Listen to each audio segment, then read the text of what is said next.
আমরা ঘুরবো কিছুটা জালদা সার্কিট, তারপর ঘুরবো জয়চণ্ডী পাহাড়, দেন বড়ন্তিতে আমরা শেষ করার চেষ্টা করব, বাট জানি না পৌঁছতে পারবো কিনা বড়ন্তি অবধি। যদি বড়ন্তি না পৌঁছতে পারি দেন আমরা ফোর্থ যে মর্নিংয়ে ওটা কভার করব। তো মেনলি খয়রাপাড়া ড্যাম থেকে আমরা শুরু করব, জালদা সার্কিটের কিছু অংশ, বেগুনকোদর স্টেশন যেটা আমাদের বেঙ্গলের ওয়ান অফ দ্য রহস্যময় স্টেশন বলে আমরা জানি, তো সেটাও কভার করব। দেন আমরা চলে যাব জয়চণ্ডী পাহাড়ের দিকে। জয়চণ্ডী পাহাড় হয়ে বড়ন্তি হয়ে আজকের আমাদের ট্রিপটা, ডে 3টা আমরা প্ল্যান করেছি। আমরা সকাল সকাল ঘুম থেকে উঠে চটজলদি তৈরি হয়ে বেরিয়ে পড়েছিলাম ডে 3 সমস্ত স্পটগুলি দেখার উদ্দেশ্যে। ব্রেকফাস্টও রাস্তায় করব এমনই ঠিক করলাম। আজ আমরা অনেকটা রাস্তা ড্রাইভ করব, তাছাড়া সবকটা স্পটও অনেকটা দূরে, আর বেশিরভাগ স্পটই খানিকটা অফবিট লোকেশানে। একঘেয়ে বেড়ানোর ঠিকানার বদলে অনেকেই অফবিট ডেস্টিনেশনের সন্ধানে থাকেন। অফবিট ট্যুরিজমের তালিকায় অনেকের কাছেই বেশ জনপ্রিয় হয়ে উঠেছে পুরুলিয়ার অযোধ্যা পাহাড় ছুঁয়ে থাকা এই খয়রাপাড়া ড্যামটি। পুরুলিয়ার অযোধ্যা পাহাড় ও সংলগ্ন এলাকার অনেকগুলি সুন্দর সুন্দর ড্যামের মধ্যে অন্যতম খয়রাপাড়া ড্যাম। অন্যরকম পর্যটনের স্বাদ নিতে এখন পর্যটকদের ভিড় জমাতে দেখা যায় এই জায়গায়। এটি বাঘমুন্ডিতে অবস্থিত পাহাড় ও বনের দ্বারা বেষ্টিত একটি সেচ বাঁধ, যা সুবর্ণরেখা অববাহিকা জুড়ে নির্মিত। খয়রাপাড়া বাঁধটি 1989 সালে পশ্চিমবঙ্গ সরকারের তথ্য ও জলবায়ু বিভাগ দ্বারা নির্মাণ করা হয়েছিল। এই বাঁধটি 372 মিটার লম্বা এবং প্রায় 21 মিটার উঁচু।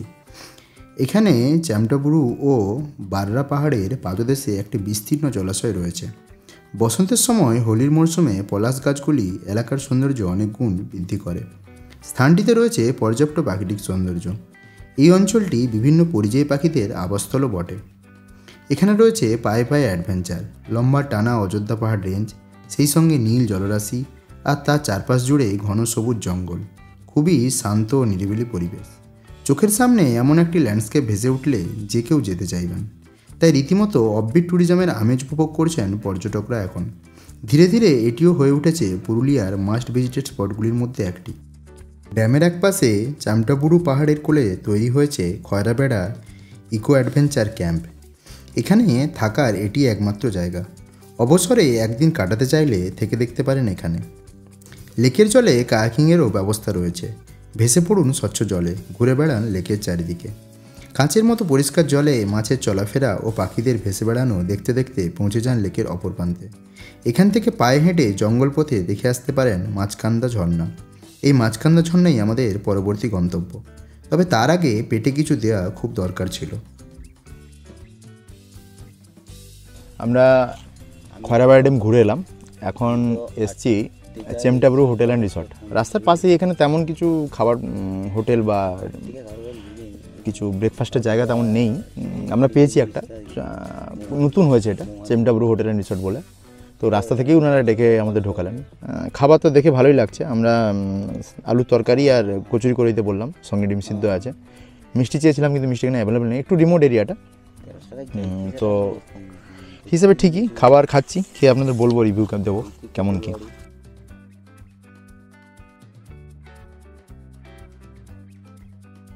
খাবার ভালো।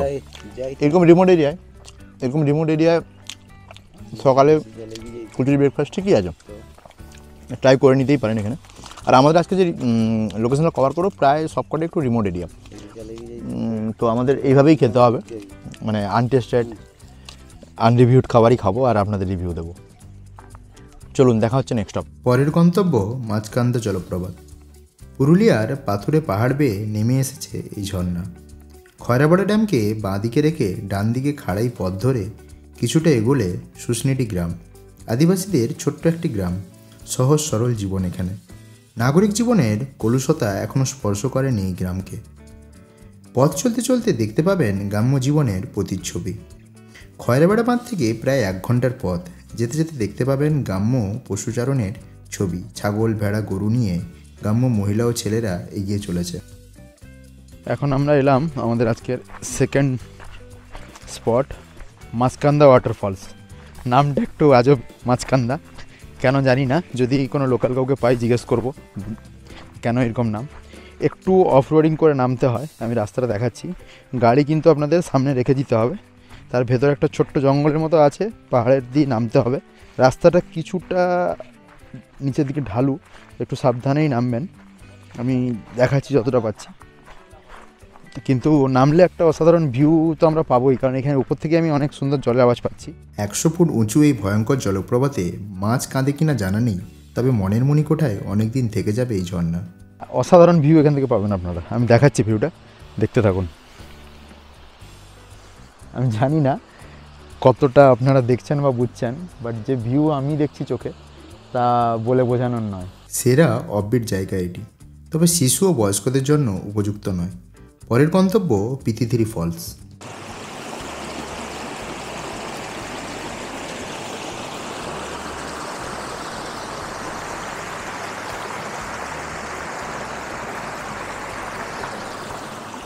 পুরুলিয়ার পাথুরে পাহাড় ও ছোট ছোট টিলা বেয়ে নেমে এসেছে এই ঝর্ণা।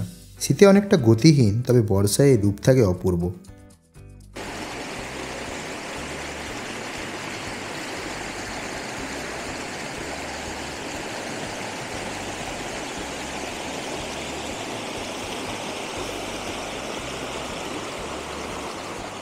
পরবর্তী গন্তব্য মুরগুমা বাঁধ। এটি পুরুলিয়া শহর থেকে প্রায় 55 কিলোমিটার দূরে অযোধ্যা পাহাড়ের উত্তর পশ্চিম প্রান্তে অবস্থিত, যা ছোটনাগপুর মালভূমির পূর্ব সম্প্রসারণ হিসেবে বিবেচিত হয়। এটি কোটশিলা থানার আওতাধীন। কংসাবতী নদীর অন্যতম উপনদী সহারঝর নদীর ওপর এই বাঁধ নির্মিত। অযোধ্যা পাহাড় থেকে সরাসরি আরও বেশ কয়েকটি নদী এই বাঁধে প্রবাহিত হয়। বাঁধটি পাহাড়, বন ও কয়েকটি ছোট দ্বীপ দ্বারা বেষ্টিত। যাতায়াত ব্যবস্থা খুব একটা ভালো নয়। সমতল থেকে পাহাড়ি চড়াই পাথর কাটা পথ, সবুজের বুক চিরে ওপরে উঠে গেছে পিচে গলা রাস্তা। অযোধ্যার নিশ্চুপে প্রকৃতিকে নিয়ে যেন শীতঘুমে মুরগুমা। শাল, সেগুন, মহুলের ঘন জঙ্গলে অবিশ্বাস্য আবিষ্কার মুরগুমা বাঁধ। এখানকার অর্থনীতি মূলত কৃষির উপর নির্ভরশীল। বর্ষার দিনে বহু পর্যটক এই ড্যামের সৌন্দর্য চক্ষুষ করতে আসেন, তবে দীর্ঘদিন ধরে বেহাল অবস্থায় পড়ে রয়েছে এই ড্যাম। সংস্কার করা হয়নি একবারও। বারংবার প্রশাসনকে জানিয়েও কোনো সুরাহা হচ্ছে না বলে অভিযোগ গ্রামবাসীদের। পাশাপাশি এই ড্যামের জল এলাকার চাষের কাজেও ব্যবহৃত হয়। এরপর আমরা পুরুলিয়ার বেগুনকোদো রেলওয়ে স্টেশন পরিদর্শন করি, যা ভদুড়ে স্টেশন নামে পরিচিত। এখন আমরা এসেছি বেগুনকোদা স্টেশনে। এটা ভারতের সবথেকে ভুতুড়ে স্টেশন বলে আমরা জানি। এটা হচ্ছে বেসিক্যালি স্টেশন মাস্টারের ঘর। তো এখন আমরা যেটা দেখছি এখানে কেউ নেই অ্যাকচুয়ালি। টিকিট জানলাও বন্ধ, সব কিছুই বন্ধ। ঠিক আছে, এটাই সম্ভবত স্টেশন মাস্টারের ঘর। এটা এমনভাবে লক করা, আমরা ভেতরে কিছুই দেখতে পাচ্ছি না। যেটুকু দেখছি ভেতরে কিছু কেবল পড়ে আছে, আর কিছুই নেই, পুরো ফাঁকা ভেতরটা। বাকি আমি সুমিতকে বলবো এখানে কী কী ট্রেন যায় দেখাতে। এখানে অনেক ট্রেনই পাস করে, আসানসোল রাঁচি, খড়গপুর রাঁচি, বরকা রাঁচি, বেসিক্যালি খড়গপুর, আসানসোল, রাঁচি এই সব এরিয়ার যে ট্রেনগুলো আদ্রা, এই ট্রেনগুলোই পাস করে এবং ডেলি পাস করে এই ট্রেনগুলো। এখানে আরও কিছু দেয়া আছে স্টেশনের ডিটেলস। টিকিটের স্টেশনের ঘরও বেসিক্যালি ভেতর দিয়ে বন্ধ। একজন দাদাকে পেয়েছি। দাদা, এখানে তুমি লোকাল এখানকার? এই স্টেশনটা কি কেউ থাকে না এখন? মানে স্টেশন মাস্টারও থাকে না? ও খেতে গেছে, কিন্তু বেসিক্যালি থাকে এখানে। আমরা একজন লোকালের থেকে জানলাম স্টেশন মাস্টার এখানে থাকেন, এবং ইভেন দিনের বেলা তো থাকেন, রাতেও থাকেন। এখন এটাকে রেগুলারই এখন পুজো করে ঠিক করে রাখা হয়েছে যা দেখছি। তো এখন আর ভয়ের কোনো ব্যাপার নেই। ওই ভূতের গল্পেরও আর কেউ এখন এতটা প্রাধান্য দেন না। রেগুলার ট্রেনও যাতায়াত করে, লোকাল ট্রেন দাঁড়ায়ও, ইভেন যাত্রীরাও স্বাচ্ছন্দ্যে যাতায়াত করছে। এখন আমরা এসেছি দেউলঘাটা টেম্পেলে। এটা অনেক পুরনো টেম্পেল। অ্যাকচুয়ালি টেম্পেলের ভগ্নাশেষ। চলুন দেখি। দেউলঘাটা পুরুলিয়া থেকে 34 কিলোমিটার দূরে অবস্থিত আরসা থানার অন্তর্গত একটি প্রত্নস্থল। এককালে এখানে অনেক দেউল ও অজস্র পাথরের মূর্তি ছিল। দেউলঘাটার মন্দির নিয়ে প্রথম উল্লেখ পাওয়া যায় ছোটনাগপুরের কমিশনার লেফটেন্যান্ট কর্নেল ইটি ডাল্টনের লেখা notes on a tour in Malbhum in 1864-65 প্রবন্ধে। উনি পুরুলিয়ার জয়পুর গ্রামের 4 মাইল দক্ষিণে কাঁসাই নদীর ডান দিকের পাড়ে বোড়াম গ্রামের সন্নিকটে অনেক পাথর ও ইটের ধ্বংসাবশেষের মধ্যে 3টি সুবিশাল ইটের তৈরি মন্দির দেখেছিলেন। এর থেকে উনি অনুমান করেন যে এই স্থানটি একসময় খুব গুরুত্বপূর্ণ জায়গা ছিল। ডাল্টন 3টি মন্দিরের মধ্যে সবচাইতে উঁচু মন্দিরটির উচ্চতা 60 ফুট বলে ধার্য করেন।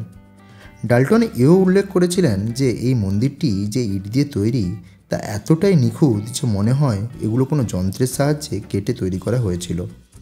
ইটগুলি এত নিখুঁতভাবে বসানো হয়েছিল যে দুটি ইটের মাঝখানে একটি ছুরির ফলা ঢোকানো প্রায় অসম্ভব ছিল। ডাল্টন মন্দিরগুলির গর্ভ গিয়ে কোনো বিগ্রহ দেখতে পাননি। পরে ভারতীয় পুরাতত্ত্ববিদ জে.ডি. বেগালার তার report on a tour through the Bengal in 1872-73তেও এই মন্দিরের উল্লেখ পাওয়া যায়। দেউলঘাটা দুটি ইটের দেউল মূলত রেক দেউল। দেউল দুটির মস্তক প্রায় ক্ষয়প্রাপ্ত।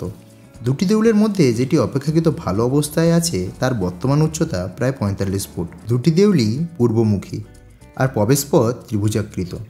মন্দিরের বেশিরভাগ মূর্তি চুরি গেছে। প্রাচীন বাংলার এক মহান স্থাপত্য বিস্ময় এটি, কিন্তু মন্দিরগুলির অবস্থা খুবই খারাপ। অবিলম্বে এগুলির সংস্করণের প্রয়োজন। কত বছর পুরনো এটা? 2000 বছর। 2000 বছর। 2000 বছর। এটা শিবেরই মন্দির ছিল, তাই তো? ওটা শিবেরই মন্দির। এখন এগুলো কি নতুন মন্দির হয়েছে আশেপাশে? এগুলা নতুন মন্দির হয়েছে, কিন্তু মূর্তিগুলা পুরানা। যে মূর্তি আছে না, হ্যাঁ, মা দুর্গা, জগদ্ধাত্রী, রণচণ্ডী, ভৈরবী, এদিকে ওইলা কিন্তু এদিকে ওইলা কিন্তু সব পুরানো মূর্তি, সেই পাল বংশের। আচ্ছা, এই তো সব ওইগুলাকে পুনঃপ্রতিষ্ঠা করে আপনারা তাহলে এখন পুজো করছেন, তাই তো? হ্যাঁ, পুজো করছে। আচ্ছা, আর দুর্গা পূজা হয়, 3 দিন বলি হয়। আচ্ছা, আপনার কি যে ভান্ডারা হয় এইখানে দুর্গা পূজার সময়। ওই যে মায়ের মূর্তি দেখে যান, হ্যাঁ হ্যাঁ, ওই মায়ের মূর্তিটাই ওইখানে আমাদের দুর্গা পূজা হয়। আচ্ছা 3 দিন ছাগল বলি হয়। আচ্ছা, হ্যাঁ, ওটা কি দুর্গাপূজার সময় বলি হয়? দুর্গা পূজার সময় বলি হয়। আর এমনিও বলি হয়, কেউ যাদের মানত মানত করলে বা থাকে, কিছু করলে, তাদের হ্যাঁ তাদের বলি হয়। তো দুর্গা পূজার সময় ওটা হয়ই, সপ্তমী, অষ্টমী, নবমী। আর আপনার ওই নবমীর দিনে বেশি বলি হয়। আচ্ছা, একটা জিনিস বলি, এখানে তো আমরা এই দুটো বেসিক্যালি মন্দির দেখছি। দেখুন, এইটা একটা বড়, আর ওদিকে আমি একটা দেখলাম গণেশের সুর দিয়ে শিবের মন্দিরই আছে। হ্যাঁ, ওই দুটোই দেখলাম। এছাড়াও আরো অনেক মন্দির কি ছিল আর এখানে? একটা ছিল, ওটা ভেঙে গেছে। আচ্ছা, কোথায় ছিল ওটা? সামনে যেটা? সামনে যেটা, আচ্ছা, ওইটা একটা 2002-এ ওটা পড়ে গেছে। ও আচ্ছা আচ্ছা, তার আগে ওটাও ছিল? তার আগে ওটা ছিল। তা এগুলা বলছেন 2000 সালেরও বেশি পুরনো হবে। হ্যাঁ, সরকার থেকে এগুলো কোনো রক্ষণাবেক্ষণ করছে না? তো না, কিচ্ছু করছে না। কিন্তু করা উচিত ছিল এগুলো। উচিত ছিল, কিন্তু ওই তো কাজ চলতে চলতে ওটা ভেঙে গেছে। পুরো চারপাশে খুঁড়ে দিল, হাওয়া লাগে গেল, তখন ওটা পড়ে গেল। আপনি এখন কি এখানে থাকেন, পুজো এখানে করেন? থাকি। আচ্ছা আচ্ছা, আপনি দেখাশোনা করেন তাহলে। আমরা এলাম আজকে লাস্ট স্টপ জয়চণ্ডী পাহাড়ে। জয়চণ্ডী পাহাড় পুরুলিয়া জেলায় অবস্থিত একটি পাহাড় শৃঙ্খলা। এটি বেশ কয়েকটি পাহাড় নিয়ে গঠিত, 3টি টিলা ও 2টি মন্দির। সূর্যাস্তের আগে এখানে পৌঁছানোর চেষ্টা করুন। গাড়িটি পাহাড়ের পাদদেশে রেখে উঠে পড়ুন পাহাড়ে। উৎসাহী পর্বতারোহীদের জন্য জয়চণ্ডী পাহাড় এখনও একটি রোমাঞ্চকর স্থান। পাহাড়টির নামকরণ করা হয়েছে দেবী চণ্ডী মায়ের নামে। তবে এটা ওঠার জন্য একটু ধৈর্য, সময় দুটোই লাগবে। আনুমানিক 520-র বেশি স্টেপ আছে। তো আমরা এখন ধীরে ধীরে উঠে আপনাদের পুরো উপর থেকে ভিউ দেখাবো পুরুলিয়া শহরের।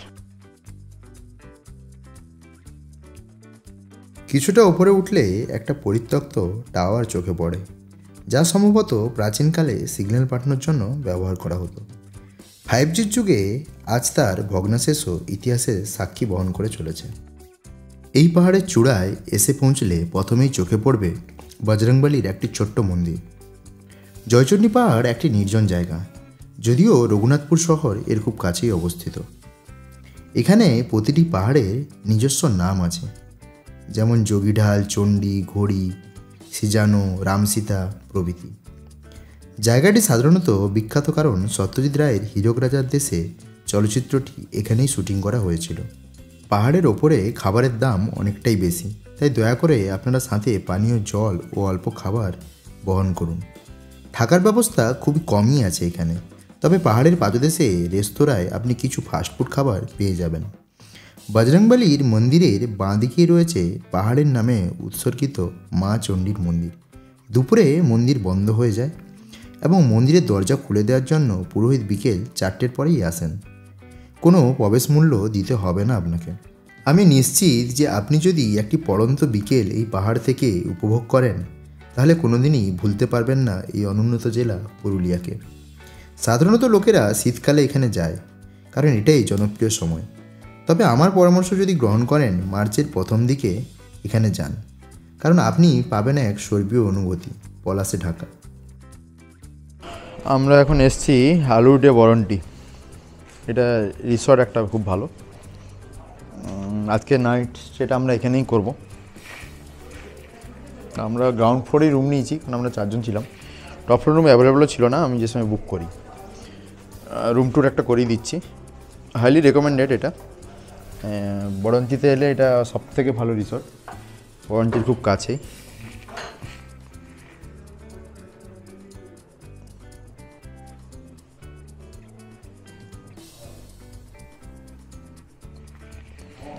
দুটো বেড আছে আমাদের, রুমও খুব সুন্দর, নিট অ্যান্ড ক্লিন। আমার কাছে রেট নিয়েছেন ওনারা 2600 টাকা।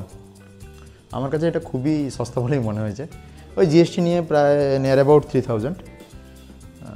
রুম খুব ভালো, এসিও আছে, টিভিও আছে, রুমের স্পেসও অনেক বড়। আর বাথরুমটাও আমি দেখিয়ে দিচ্ছি।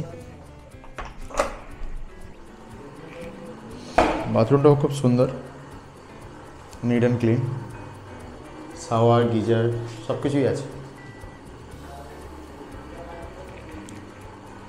ঠিক আছে, বাকি দেখা হচ্ছে সন্ধ্যেবেলায় খাবার টেবিলে।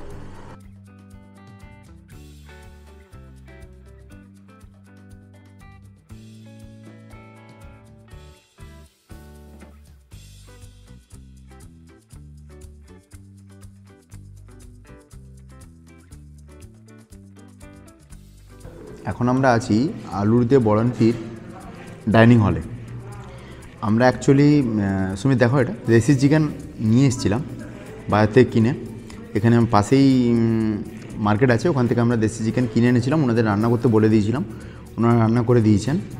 1.5 কেজি চিকেন ছিল, আমরা কিছুটা খেয়েছি আগে কষা, বাকি কিছুটা আছে।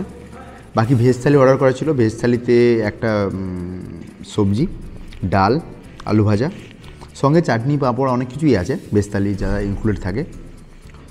বাকি আমরা দেশি চিকেন নিজেদের মতো করে আমরা নিয়েছি। তো আমরা এটা খাবো। খাবার কোয়ান্টিটি তো খুবই ভালো, কোয়ালিটিও মনে হচ্ছে দেখে ভালো। বাকি খেয়ে আপনাদের বলছি খাবার কোয়ালিটি কেমন।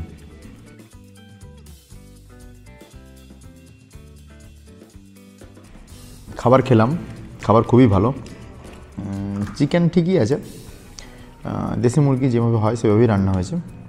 একটু স্পাইসি, ভালোই লাগলো দিনের শেষে। আর বাকি এখন ট্রাই করব দই, পাঁপড়, চাটনি। এটা ওনাদের ইনক্লুডেডই ছিল ভেজ থালির মধ্যে।